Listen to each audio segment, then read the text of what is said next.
جس نماز کی بات قرآن مجید کی آیت یہاں کر رہی ہے کہ اس نماز سے مدد حاصل کرو. قرآن مجید میں اللہ تعالیٰ نے فرمایا الا بذکر اللہ تطمئن القلوب، اللہ کے ذکر سے دلوں کو سکون ملتا ہے. نبی اکرم صلی اللہ علیہ وسلم فرماتے تھے حضرت بلال سے، ارحنا یا بلال بالصلاۃ، اے بلال اذان دو اور نماز پڑھاؤ، مجھے نماز پڑھ کر کے مجھے راحت ملتی ہے. محترم حضرات، دینی اور ملی بھائیوں، قرآن مجید سے سورہ بقرہ کی آیتیں ابھی آپ کے سامنے پڑھی گئی. ان آیات میں اللہ تعالیٰ نے ہم مسلمانوں کو مخاطب کر کے کچھ خاص باتیں بیان فرمائی. یہ وہ باتیں ہیں جو ہماری ذاتی زندگی کے لیے انتہائی ضروری ہے اور اہم ہے.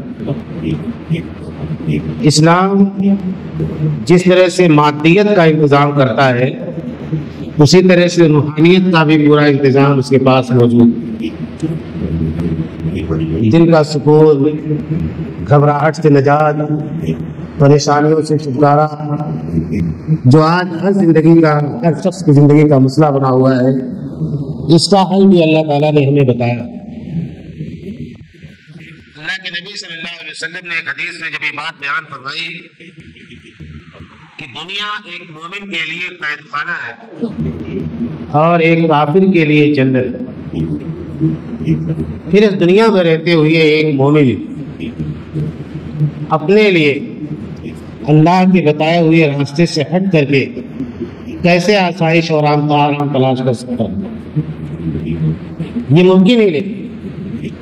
انبیاء کرام جو اللہ کے سب سے محبوب بندے ہوتے ہیں اور ان کے زمانے میں ان کے مقابل کا کوئی شخص نہیں ہوتا،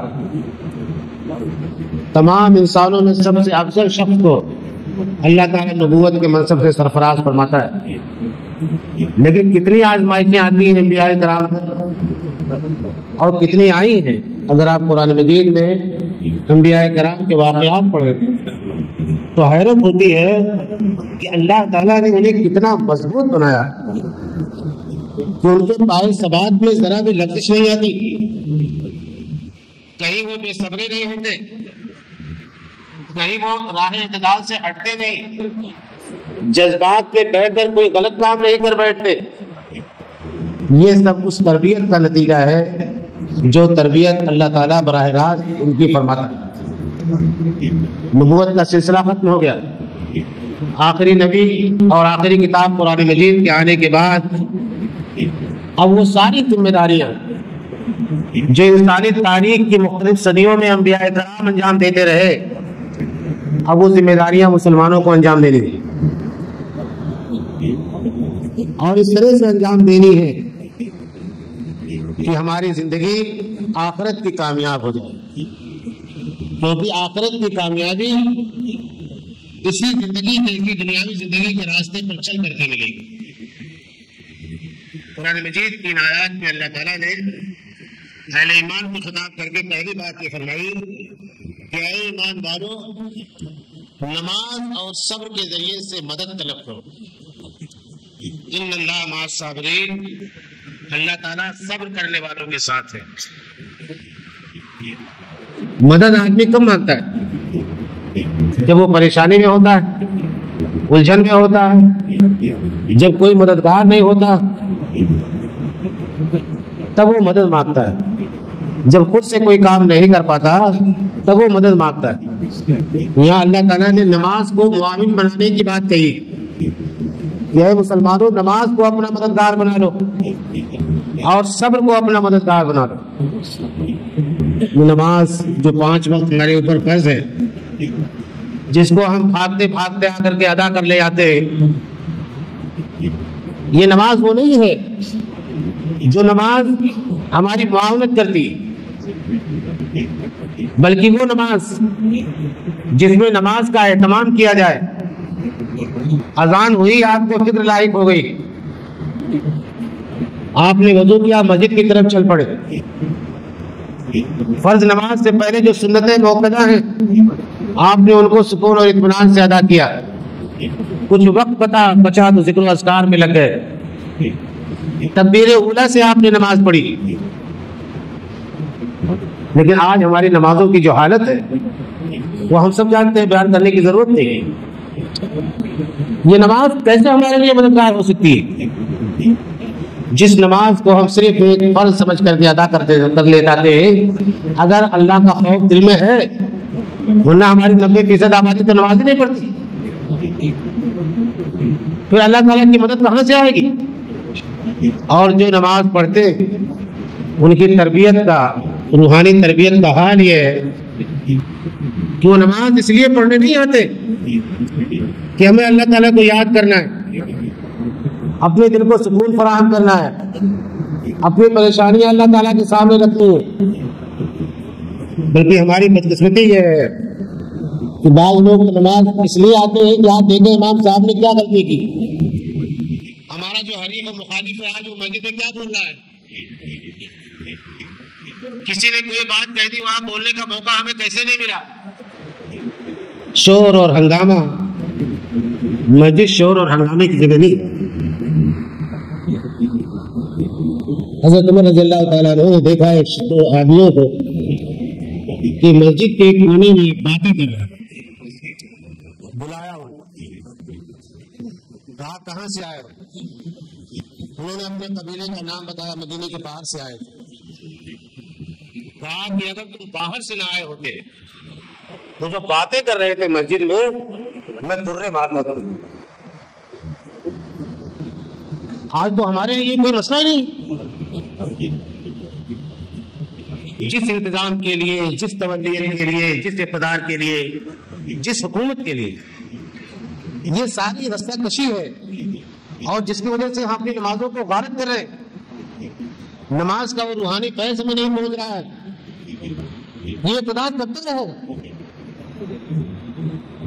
آج 30-35 سال ہو گئے مجھے آپ لوگوں کے درمیان خطبہ دیتے ہوئے، کتنے متولی آئے چلے گئے، کتنے پہلوان قسم کے آئے لوگ چلے گئے، آج ان کو کوئی یاد بھی نہیں ہوتا۔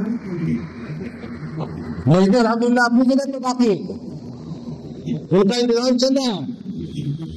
اگر اللہ تعالیٰ نے خدمت کا موقع دے ہی دیا تھا تو خدمت کرتے، مسجد کے ماحول کو پرامن بناتے، مسجد کی ضرورتیں پوری کرتے، کسی کو شکایت کرنے کا موقع نہ دیتے۔ لیکن مسجد کے ماحول کو ہم لوگوں نے پاکیزہ نہیں رہ دیتے۔ حضرت عبداللہ بن مسعود رضی اللہ تعالیٰ عنہ نے ایک مرتبہ نماز کے بعد کچھ نصیحت فرمائی، صحابی نصیحت کرے، اور حضرت عبداللہ بن مسعود جیسا فقیہ جو اللہ کے نبی کے بہت قریبی ساتھیوں میں سے تھے، لوگوں کے آنسو نکل آئے اور یہ درخواست کی گئی ان سے کہ حضرت نصیحت بڑی پیاری تھی، ہمیں روزانہ نصیحت کیا کیجیے۔ حضرت عبداللہ بن مسعود رضی اللہ تعالیٰ نے فرمایا کہ نہیں، روزانہ نصیحت کروں گا اٹھتا جاؤ گے، اللہ کے نبی صلی اللہ علیہ وسلم کا یہ طریقہ نہیں تھا، آپ کبھی کبھی خطاب کرتے تھے۔ آج ہم لوگوں نے کیا کیا، نہ معلوم کہاں سے یہ رسم چل پڑی ہے کہ سلام پھیر کر کے بیٹھے نہیں، ابھی ذکر و اذکار نہیں کیا، تسبیح فاطمہ نہیں پڑھی، آیت الکرسی نہیں پڑھی، سلام پھیرنے کے بعد کے اذکار نہیں پڑھے اور کتاب شروع ہو گئی۔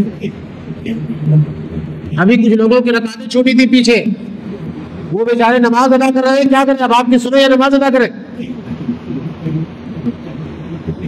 مسئلہ بتاؤں آپ کو کہ اگر کچھ لوگ نماز پڑھ رہے ہوں تو بلند آواز سے قرآن مجید کی تلاوت جائز نہیں مسجد میں، اس وجہ سے کہ مسجد پر سب سے پہلا حق نماز پڑھنے والوں کا۔ یہ نمازوں کے بعد جو درس ہوتا ہے ہمارے، اس کا آج تک کوئی فائدہ مجھے تو نظر نہیں آیا۔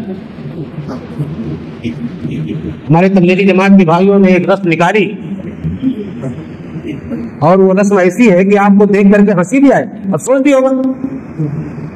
بعض بزرگ بیٹھے ہوئے ہیں، ان کے تسبیح کے دانے ہل رہے ہیں، چل رہے، اب وہ سن رہے ہیں یا تسبیح ہل رہے ہیں یا کیا کر رہے ہیں تو پتہ نہیں۔ بعض لوگوں سے میں نے یہ سوال کیا جرات کر کے کہ حضرت کتاب پڑھی جا رہی تھی اور آپ کی انگلیوں پر تسبیح کے دانے گھوم رہے تھے، تو کہا کہ نہیں میں تو بیٹھا ہوا تھا تاکہ لوگ بیٹھے، میرے بیٹھنے کا مقصد سننا نہیں تھا۔ نوبت یہاں تک پہنچ گئی کہ ہم بیٹھے ہیں اس لیے کہ تاکہ لوگ بیٹھے مجھے دیکھ کر کے، کیونکہ میں اتنا بڑا ہو گیا ہوں، دین کی اتنی معلومات مجھے ہو گئی ہیں کہ حضرت مولانا زکریا رحمۃ اللہ نے کتاب اب میرے سامنے کوئی اہمیت نہیں رکھتی۔ یہ ساری چیزیں نماز کے منافی، نماز کے خلاف جاتی ہے، لہذا ہمیں دعوت و تبلیغ کے لیے اپنا نظام خود بنانا چاہیے۔ بعض لوگ کہتے ہیں لوگ سلام پھیر کر کے چلے جاتے ہیں، آپ زبردستی باندھ کر کے کسی کو دعوت و تبلیغ کر دیں گے؟ ایک آدمی دکان کھلی چھوڑ کر کے آیا ہے، سلام پھیر کر کے جائے گا؟ اب وہ آپ پہلے سے 10 منٹ 15 منٹ بیٹھے گا اپنی کام کرنے کے لیے، اور اگر بیٹھ بھی گیا آپ کے تعلق کی وجہ سے، اخلاقی دباؤ کی وجہ سے، تو کیا اس کا دل و دماغ حاضر ہے؟ اس میں اس کا دل و دماغ تو لگا ہوا آپ کی دکان میں، کہ کوئی گراہک چھوڑ کر کے آیا ہے یا کوئی گراہک آنے والا ہے، اس کی دکان نقصان میں چلی جائے گی۔ تو یہ سب چیزیں ہم لوگوں نے بعد میں ایجاد کی ہے، اس کا شریعت سے کوئی لینا دینا نہیں ہے۔ اور وہ نماز، جس نماز کی بات قرآن مجید کی آیت یہاں کر رہی ہے کہ اس نماز سے مدد حاصل کرو۔ قرآن مجید میں اللہ تعالیٰ نے فرمایا الا بذکر اللہ تطمئن القلوب، اللہ کے ذکر سے دلوں کو سکون ملتا ہے، تو ہماری نمازیں انشاءاللہ درست ہو جائیں۔ بڑا برا وقت تھا ملت پر اس وقت جب نماز کی اصل اہمیت، اس کے خشوع و خضوع اور نماز کے اعلیٰ مقصد کو نظر انداز کر کے فقہی مسائل میں نماز کو الجھا دیا گیا۔ بڑا برا وقت تھا وہ ملت پر، اور اس برے وقت کا خمیازہ آج تک ملت بھگت رہی ہے۔ یہ احتساب کرنے کی ہمیں فرصت نہیں کہ ہم نے نماز میں دعائیں پوری پڑھی ہیں کہ نہیں پڑھی ہیں۔ سبحان ربی الاعلیٰ، سبحان ربی العظیم کہا ہے تو اس کا مطلب کیا ہے؟ التحیات پڑھی ہے تو اس کا مطلب کیا ہے؟ درود شریف پڑھا ہے نماز میں تو اس کا مطلب کیا ہے؟ درود شریف کے بعد کی دعا اللہم انی ظلمت نفسی اگر پڑھا ہے تو اس کا مطلب کیا ہے؟ اتنے سال ہو گئے، ایک ایک جملہ اگر یاد کرتے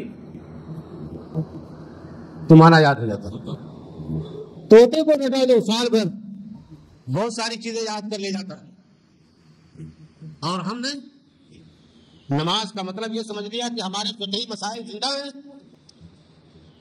ہم ناف کے نیچے ہاتھ باندھ لیتے، سینے پر ہاتھ باندھ لیتے، رفع دین کر لیتے نہیں کر لیتے، بس ہماری نماز ہو گئی۔ نماز کا یہ مقصد تھا ہی نہیں۔ صحابہ کرام کے زمانے میں یہ مسئلہ کبھی زیر بحث نہیں آیا، تابعین کے زمانے میں یہ مسئلہ زیر بحث نہیں آیا۔ صحابہ کرام کی زندگیوں میں ہم دیکھتے وہاں بعض مسائل میں اختلاف موجود ہے، لیکن کوئی کسی کو روکتا ٹوکتا نہیں، کوئی کسی پر تانا زری نہیں کرتا، کوئی کسی پر انگلی نہیں اٹھاتا۔ لیکن آج یہ مسائل اتنے حساس نوعیت کے ہو گئے ہیں کہ اس کے خلاف بولنا یا اس کے بارے میں کوئی گفتگو کرنا اپنے آپ کو ہلاکت میں ڈالنا۔ میرے سامنے ایک اہل حدیث عالم نے تقریر فرمائی، ایک بڑے جلسے کو خطاب کیا، بڑے نامی گرامی مشہور مقرر ہندوستان کے، انہوں نے کہا اللہ اکبر سے لے کر کے سلام پھیرنے تک نماز میں ساری چیزیں فرض ہیں، یہ سب ارکان صلاۃ ہیں، کوئی چیز اگر مس ہو گئی تو نماز نہیں ہوگی۔ جب وہ کمرے میں آئے تو میں نے کہا حضرت یہ کہاں سے بیان کر رہے ہیں آپ؟ کیوں ہماری جماعت کے افراد کے جذبات سے کھیل رہے؟ آپ ذرا مجھے ایک مسئلہ سمجھا دیجیے۔ تیسری رکعت میں رفع دین کرنے کا حکم ہے، حدیث میں آتا ہے،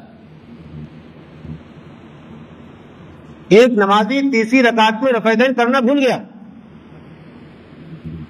اور ایک دوسرا نمازی ایک رکعت کا ایک سجدہ بھول گیا، رکعت کون دوہرائے گا؟ جو رفع بھول گیا ہے کیا وہ رکعت دوہرائے گا؟ یا جو سجدہ بھول گیا ہے وہ رکعت دوہرائے گا؟ انہوں نے کہا نہیں، جو سجدہ بھول گیا وہ رکعت دوہرائے گا۔ انہوں نے کہا ابھی آپ نے جلسے میں کہا کہ اللہ اکبر کہنے سے لے کر کے سلام پھیرنے کی ساری چیزیں نماز میں فرض ہیں، تو آپ کی بات تو خود غلط ثابت ہو رہی ہے۔ ہر رکن کی اپنی اہمیت ہے، اللہ کے نبی نے جس کو جو مقام دیا ہے اس کا وہی مقام ہے، اپنی طرف سے گھٹانے بڑھانے کا حق ہمیں نہیں ہے، نہ ہم اس کے مجاز۔ اسی طرح سے نماز کے فوراً بعد ہمارے مدارس کے لوگ آ جاتے ہیں، کچھ سائلین آ جاتے ہیں، کچھ ضرورت مند آ جاتے ہیں، وہ سلام پھیر کر کے فوراً کھڑے ہو گئے۔ بعض لوگ تقریر فرمانے لگتے ہیں۔ مسجدیں اسلام کے لیے بنائی گئی، مسجدیں اسلام کے لیے نہیں بنائی گئی، بلکہ آپ ہمارے عوام کی ذمہ داری ہے کہ آپ اس آدمی کو ہاتھ پکڑ کر کے بلا کے لے جائیں اپنی دکان پر اور کہیں یہاں آ میں تیری مدد کروں گا۔ جب تک آپ یہ طریقہ نہیں اپنائیں گے تب تک فقراء اور مساکین کی آوازیں مسجدوں سے بند نہیں ہو سکتی۔ آپ دیتے رہیں گے، لوگ آتے رہیں گے۔ اب تو بعض لوگ یہ بھی بیان کرتے ہیں کہ بہت سارے غیر مسلم عورتیں برقع اوڑھ کر کے مسجدوں کے دروازے پر آ جاتی ہیں، یہ وجہ کہ نمازی نکلتا ہے تو کچھ 10-20 روپے ہماری جھولی میں ڈال کے چلا جاتا ہے۔ یہ نہ غریبوں کی مدد ہے اور نہ فقراء مساکین کی ضرورتیں پوری کرنے کا کوئی طریقہ ہے، نماز کو خراب اور کرنا ہے۔ تو نماز جتنے سکون کے ساتھ ادا کی جانی چاہیے اتنے سکون کے ساتھ ہم نماز ادا نہیں کر پا رہے۔ تہجد کی نماز کی اہمیت اسلام میں کیوں ہے؟ رات کا سناٹا ہے، تنہائی ہے، تاریکی ہے، آپ کے آس پاس کوئی نہیں ہے، آپ جب سجدے میں سر رکھتے اور اپنی ضرورت اللہ تعالیٰ سے بیان کرتے ہیں تو براہ راست آپ کا روحانی تعلق پروردگار عالم سے ملتا ہے۔ وہاں جب بندے کے آنسو نکلتے ہیں تب پتہ چلتا ہے کہ اللہ تعالیٰ کا خوف کتنا ہے اس کے دل میں۔ نماز اسی لیے فرض کی گئی۔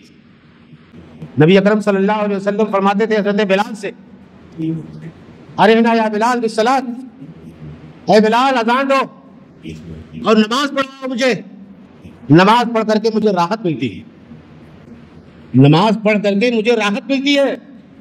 وضو کے بعد کی دعا پڑھ کر کے مسجد میں آئیے، تشریف لائیے، اللہم افتح لی ابواب رحمتک پڑھ کر کے آئیے، دائنا پیر مسجد کے اندر رکھیے اور آ کر کے 2 رکعت نماز پڑھ کر کے سکون کے ساتھ پڑھیے، تو دیکھیے آپ کو کتنی طمانینت ملتی ہے اور کتنا سکون حاصل ہوتا ہے۔ لیکن اگر آپ اسی طرح سے نمازیں پڑھتے رہے کہ آج امام صاحب سے کیا غلطی ہو گئی، مجھے کیا ٹوکنا ہے، فلاں آدمی نے نماز میں آ کر کے کیا کیا ہے، اس کو کوئی مسئلہ سمجھانا ہے، تو پھر ایسی زندگیاں گزر جائیں گی، کچھ حاصل نہیں۔ دوسری چیز اللہ تعالیٰ نے فرمائی کہ صبر کے ذریعے سے مدد حاصل کرو۔ صبر کسے کہتے ہیں؟ صبر کے عربی زبان میں معنی ہے جمے رہنا، ڈٹے رہنا۔ مصیبت آئی، پریشانیاں آئیں، روزی روٹی میں اللہ تعالیٰ نے کسی حکمت سے کمی کر دی، بے صبرے مت ہو، صبر کریں، اللہ تعالیٰ سے رجوع کریں۔ آگے اللہ تعالیٰ کی بات بیان فرمائی اسی سے متعلق ہے کہ جو لوگ اللہ کی راہ میں شہید کر دیے جاتے ہیں انہیں تو مردہ مت کہو، وہ زندہ ہیں، لیکن ان کی زندگی کیسی ہے تم نہیں جانتے۔ یہ اللہ تعالیٰ نے مسلمانوں کو دنیا کے اندر جو زندگی گزارتی ہے اس زندگی میں یہ مرحلہ بھی آ سکتا ہے کہ آپ کو اسلام کی خاطر جان بھی دینی پڑے گی۔ اسلام کی خاطر جان صرف میدان جہاد میں نہیں دی جاتی بلکہ مسلمان ہونے کی قیمت بھی چکائی جاتی ہے۔ آپ جا رہے ہیں، دلی جا رہے ہیں، کہیں اپنے عزیز رشتہ دار کے یہاں جا رہے ہیں، 2-4 آدمیوں نے گھیر کر کے آپ کو مار دیا کہ آپ مسلمان ہیں، آپ کے چہرے پر داڑھی ہے، سر پہ ٹوپی ہے، آپ شہید ہیں۔ اللہ کے نبی نے فرمایا کہ جو شخص اپنی جان اپنا مال بچاتے ہوئے مارا جائے وہ شہید۔ لیکن وہاں آپ نے مزاحمت کرنے کا حکم دیا ہے، یہ نہیں کہ میری گردن حاضر بات ہے آ کر کے۔ جتنی طاقت اللہ تعالیٰ نے بخشی ہے اس طاقت کا استعمال کیجئے، راہ خدا میں شہید ہو جائیے، کوئی پرواہ نہیں، اللہ تعالیٰ دیکھ رہا ہے۔ یہاں بھی اللہ تعالیٰ نے وہی صبر کی تلقین کی۔ ہندوستان کے موجودہ حالات کے تناظر میں اگر اس آیت پر آپ غور کریں تو اس کی معنویت اور واضح ہے۔ اللہ نے آگے فرمایا کہ ہم تمہیں آزمائیں گے خوف کا ماحول پیدا کر کے، افراد کو کم کر کے، افراد مارے جا سکتے، کھیتی باڑی کی پیداوار میں کمی کر کے، روزی روٹی میں کمی کر کے، یہ آزمائشیں اللہ تعالیٰ کی طرف سے آتی ہیں۔ یہ آزمائشوں سے ہم سب گزر رہے ہیں، اور ایسے حالات میں ہمیں صبر سے کام لینا ہے۔ صبر سے جب کام لیں گے اللہ تعالیٰ کی مدد آئے گی۔ اللہ تعالیٰ کی مدد آنے کی کئی صورتیں ہوتی ہیں۔ اللہ تعالیٰ کچھ اپنے بندوں کو کھڑا کر دیتا ہے جو آپ کا کام کرتے ہیں۔ آج میڈیا میں جو صورتحال پیدا، اگر آپ کی بصیرت اور بصارت زندہ ہے تو آپ دیکھتے ہیں کہ کون ہے وہ لوگ جو آپ کی وکالت کرنے کے لیے کھڑے ہو جاتے ہیں۔ اگر یہ وکالت نہ ہو تو سب کچھ صاف ہو جائے گا۔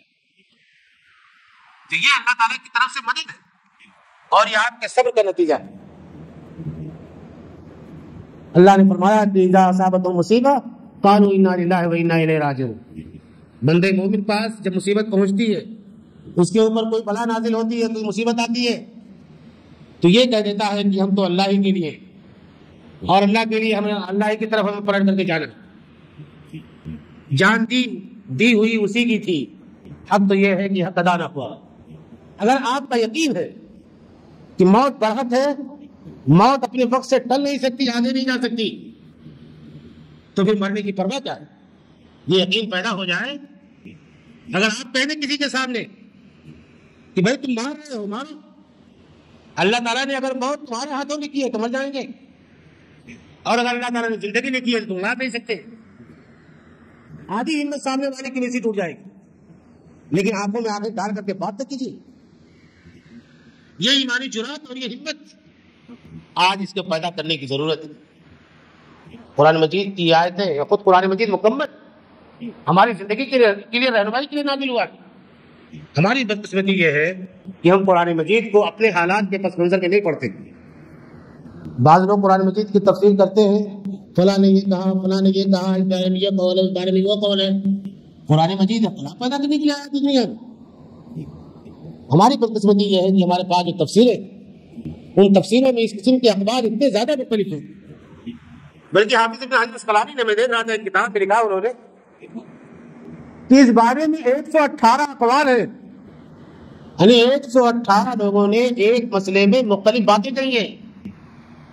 اللہ تعالیٰ 118 باتیں کہہ سکتا ہے ایک بات میں جو سمجھ سے پرے ہوں۔ اقبال نے اس موقع میں اپنی اچھی بات کہی تھی کہ تیرے ضمیر پہ جب تک نہ ہو نزول کتاب، گرا شاہ نہ راضی نہ صاحب کشاف، کہ جب تک تمہارے دل پر قرآن نہ اترے تو کوئی بڑے سے بڑا مفسر بھی قرآن مجید آپ کو نہیں سمجھا سکتا۔ قرآن مجید کی ہر آیت کو آپ مخاطب اپنے آپ کو سمجھیں، یہ سمجھیں کہ اللہ تعالیٰ آپ سے کتاب کر رہا ہے۔